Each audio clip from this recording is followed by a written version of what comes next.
what's going on, guys? I'm the Mystical Green Beanie. Black Adam is a weird movie for me to talk about. Up front, I had a great time watching it. Very early on, I realized that this movie was made for the Injustice crowd who just want to see cool shit on the big screen. And once that clicked with me, I was with it.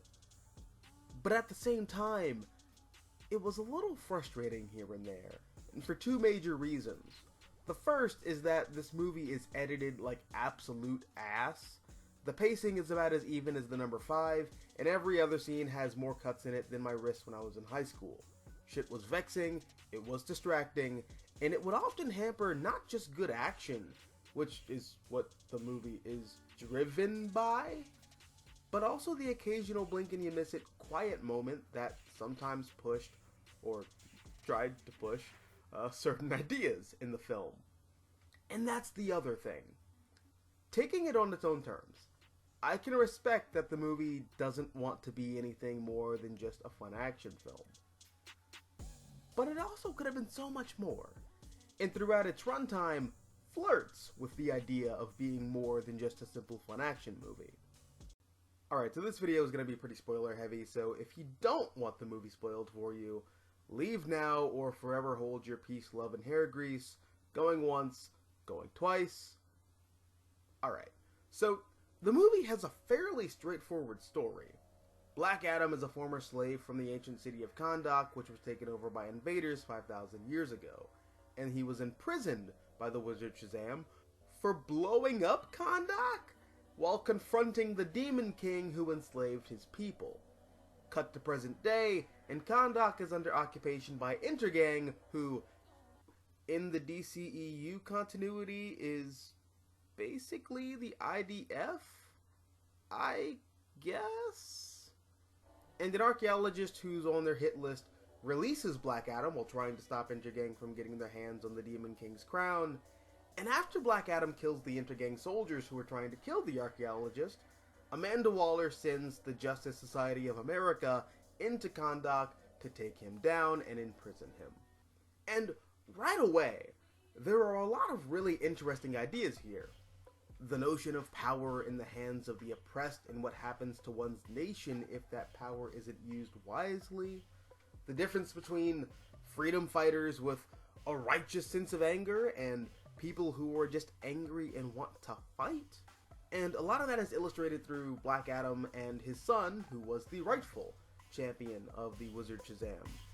But after the Demon King kills the champion and his powers transfer to his father, but not in that order. You saw the movie. Adam freaks out and he kills everybody in a blind rage. And then later, when he comes back to the human world after 5,000 years, he's confronted by not just Intergang, more foreign invaders who subjugate his people and pervert his homeland for their resources, but the Justice Society of America, heroes from another country who stood on the sidelines and watched Kahndaq switch from one tyrant to the next, doing nothing. And then deciding to involve themselves in Kahndaq's affairs when somebody finally does something about Kahndaq's oppressors.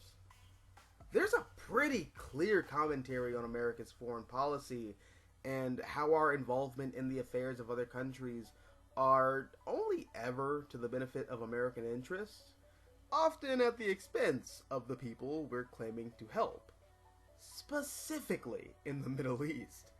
And that's not me reading too deep into the movie. No, nigga, it's there. It's all there. But that's my problem.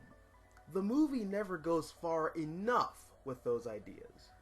It'll bring up something really interesting and profound, but instead of expanding on those ideas, it kind of just brushes them off to the side because action go brrr. But the most egregious sidestep, I felt, was with the whole rightful king of Kahndaq plot with Sabbac, which takes up the movie's third act. And I'm in complete disagreement with most of the internet on this, but I mean, hey, what else is new? I actually really don't like the idea of having the conflict begin and end with the JSA versus Black Adam. Granted, I see the appeal of this movie being an inversion of the classic, the American superheroes are gonna go fight the evil dictator over there and save those foreigners from their evil, ancient, culturally specific gods. Like one of those kinds of movies. Where, the JSA are the foreign invaders in this context, and they're in league with Intergang, even if they don't know it because they're all being puppeteered by Amanda Waller or something. I get it. And goddamn if that wouldn't have been an interesting angle to play, even if it was like a blink and you miss it line of dialogue. But I really, really appreciate how the movie ends with Black Adam literally ripping Sabbac a new one and killing the last remaining descendant of his oppressor's bloodline. Essentially ending the cycle of outside tyranny his people have faced for over 5,000 years. That was fucking poetry. And then you get to the end where you think it's about to end on this money shot of Black Adam sitting on the throne, but then he destroys the throne, which kind of fucked with me in the theater when I first saw it, but then after thinking about it, no, it actually makes a lot of sense. Because the throne represents the exact kind of power that took his family from him. And it also represents the exact kind of power that took agency away from his people for thousands of years. So, instead of ruling over his people, he decides to give them the choice of freedom. Freedom for the first time in a very, very, very long time. But there's no discussion of what that means.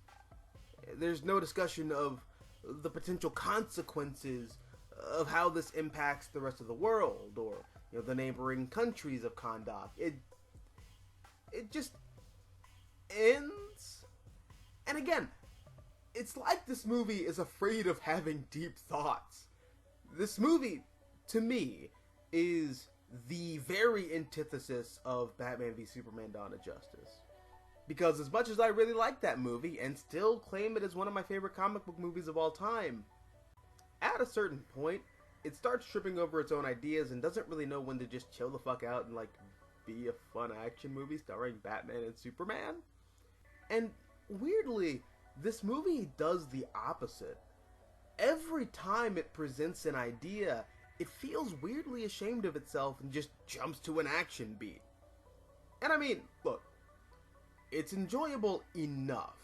Piss poor editing aside, and seriously, what is it with the DCEU and the string of poorly edited movies? That's becoming a constant problem, I've noticed. But aside from that, it's fine. But it could have been something more. And I know I'm not the first person to say this, and I for damn sure know I won't be the last, but if Marvel and DC are going to continue to crank out these movies on a conveyor belt, the least they can do is be daring. The least they can do is be daring. I don't know. Besides that, the action was pretty good. Probably some of the best action I've seen in a comic book movie in quite a while. Also, I'd watch a spin-off with Dr. Fate and Hawkman about the original JSA. But, that's it. That's all I got. What are your thoughts on Black Adam? What are your thoughts regarding my thoughts on Black Adam? Let me know down below in the comment section. Also, if you like this video, hit the like button, share, support the channel, and if you want to see more content like this, all you have to do is subscribe. I'm the Mystical Green Beanie. Thank you for watching, and as always, until next time, adios nachos, adios.